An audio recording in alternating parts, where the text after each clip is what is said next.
तो आजकल लैंग्वेजेस को लेकर हमारे देश में बहुत कंट्रोवर्सीज हो रही हैं।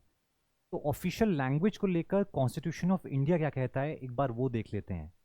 तो according to article 343, Hindi in Devanagari script is the official language of the union. Remember, official language of the union and not the official language of India or the country. तो वो संघ की राजभाषा है, ना कि देश की राष्ट्रभाषा। As such Hindi has not been made the official language of India. वो सिर्फ यूनियन गवर्नमेंट के काम काज की भाषा है। हाउएवर, संविधान सभा कॉन्स्टिट्यूएंट असेंबली के कुछ लोग चाहते थे कि हिंदी का जो यूज़ है वो ग्रेजुअली होना चाहिए, ना कि a sudden switch from English to Hindi.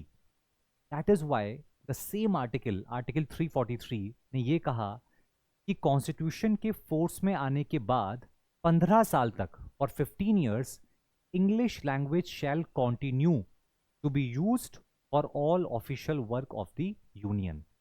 का मतलब यूनियन गवर्नमेंट हिंदी में भी काम करेगी एज पर द कॉन्स्टिट्यूशन, और 15 सालों के लिए वो इंग्लिश में भी काम करेगी। 15 साल बाद अगर पार्लियामेंट चाहे तो उसके पास ये पावर थी कि वो एक लॉ बनाकर इंग्लिश लैंग्वेज को फर्दर अलाउ करे।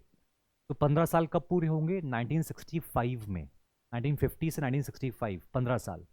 तो 1963 में ही पंडित नेहरू ने ऑफिशियल लैंग्वेजेस एक्ट पास करवा लिया था, जिसके हिसाब से इंग्लिश लैंग्वेज आज तक यूज हो रही है in the official work of the union government. And remember, जो स्टेट्स हैं इंडिया में, उनको कॉन्स्टिट्यूशन ने कंप्लीट फ्रीडम दी है कि वो भारत में बोले जाने वाली या उस स्टेट में बोले जाने वाली कोई भी भाषा या फिर हिंदी में से किसी को भी अपनी ऑफिशियल लैंग्वेज अडॉप्ट कर सकते हैं।